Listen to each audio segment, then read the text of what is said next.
How bad did it get? It got bad. It got really bad. For me, it was dark. It was dark. You feel like you're drowning, and you can't catch a breath, right? And you just want to catch a breath. Jim Lowther spent a long time getting the rhythm of his life back in tune. A career soldier, he was just 26 when he deployed to Bosnia. 2 tours of a peacekeeping mission, caught in the middle of a volatile and bloody war. I was there in 96, 97, and it was after the genocide. So all that was coming to light. We did a lot of great things there, protecting people, helping people, which I loved. But it was, you know, people are shooting at you. It's war. 8 years later, Jim was forced to leave his band of brothers and sisters after an accident. He soon realized he was not just physically, but emotionally damaged too. It started bothering me. And I didn't know what was happening. I didn't know what was wrong with me. I thought I was losing my mind, literally.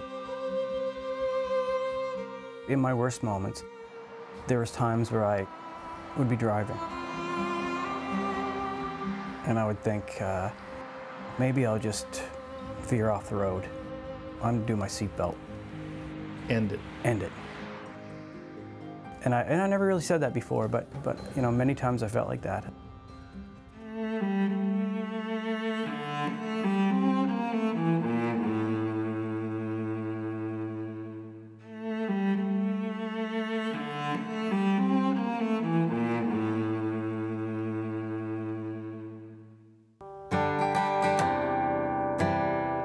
His guitar was one of the things that offered him a chance to escape the noise in his head.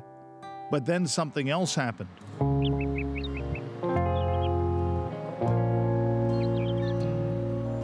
This is where my life changed, right here, in a church. Forever. Jim was one of the lucky ones. He got help, but it took years. And it took 7 Sundays driving around St. Andrew's Church in Halifax before he got up the courage to go in and help serve Sunday dinner to the homeless.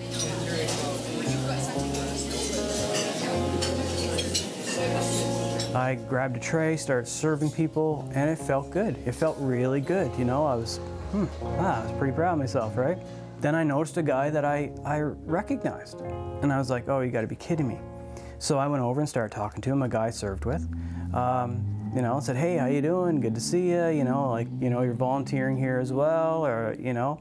And he said, no. He said, to be honest, he said, I'm not doing well. I was like, well, you're not doing well, okay. He said, I'm getting something to eat. I said, what? And he said, I'm homeless, man. He said, I'm not doing good. And I was like, what do you mean you're homeless? And he said, that's nothing. He said, there's three other veterans here at this dinner who are homeless. And I was like, what? She took 3 crisis calls overnight. His wife, Debbie, didn't hesitate. She said, let's try to change this. And in 2010, Vets Canada was born.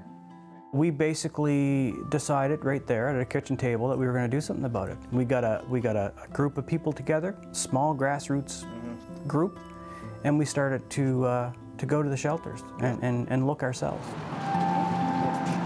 How you doing? All right. What they found shocked them. Thousands of vets in crisis, many suicidal, men and women. Must break your heart sometimes. It absolutely does break my heart sometimes, especially when there's children involved. In the last little while, we've seen a real spike in the number of female veterans that are coming forward for assistance. So, you know, and they all have children in tow. It is tough to see because it's such a, there's so many struggling, and you really want to scream at the top of your lungs. Yeah. You just want to say, you know, wake up, Canada. Like, you know, our troops aren't necessarily being looked after. What about the broken soldiers? You know what I mean? But instead of doing that, I mean, we're an organization, we don't, and we did this from day one, we don't judge our own, or we wouldn't help anyone. We don't. Yeah. We don't point the finger at the government or any other organization. We just put our heads down and do the work. And once people found out, usually online, Many wanted to help. Vets Canada has built a social media network now over 100,000 strong. Volunteers in every province and every major city.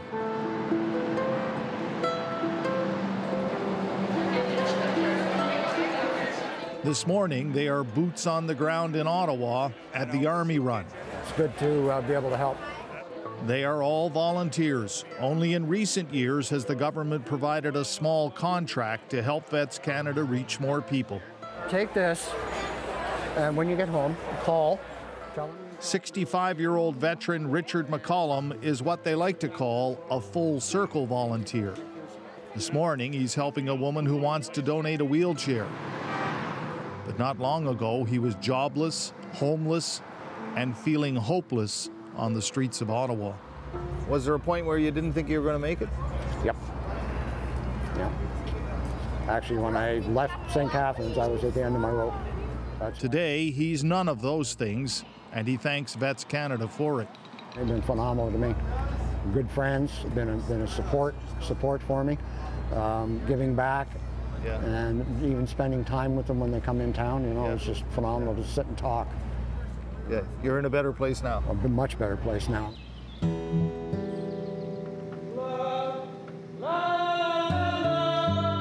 And across the city, the group is getting some high-profile support from a seemingly unlikely source.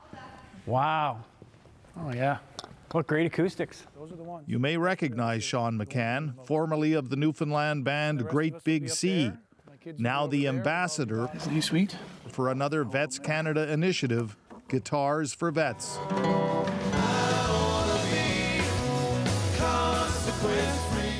A highly successful Canadian musician and a pacifist, inside, Sean McCann was going through some of the very same struggles Soldier Jim was.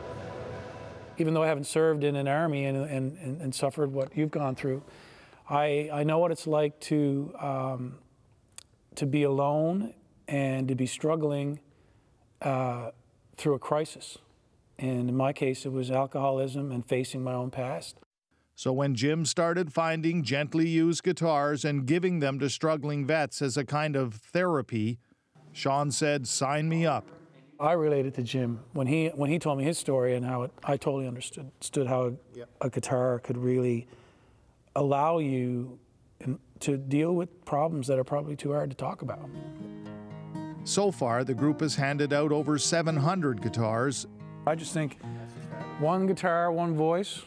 And they are hoping a concert planned here in the capital for the day before Remembrance Day will raise even more awareness and money for their musical therapy. His medals have all gone to flowers, and his clothes slowly to dust. And the rifle he bore on his shoulder so proud is nothing but rust. But his tears ran down to a river. The river ran down to the sea. The sea turned into an ocean, and the ocean is you and me. The soul goes on forever. Love is stronger than time. All broken men will be happy again. Forever light will shine. The soul goes on forever. Love is stronger than time. All broken men and broken women, forever light will shine. Forever light will shine.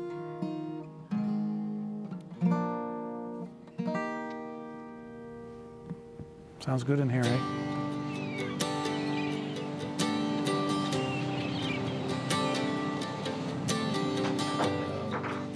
Back in their Dartmouth office, the walls are lined with donated guitars. Some have become art, promoting the cause. Hey, good luck, guys. Good luck. So far, they've helped over 2,000 veterans. The forgotten, Jim calls them. I mean, that's amazing. They hear from them every day. If it weren't for your help, I'm not sure I would have been able to pull through this. I'm still working on my PTSD. You saved my life with your efforts and ensured my family will continue to have a roof over their heads.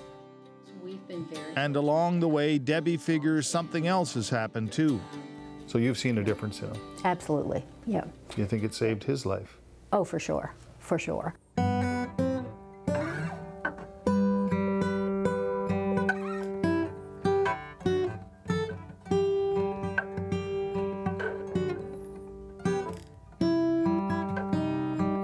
Jim still has bad days, but not as many as the hopeful ones. There's always another song, one day at a time.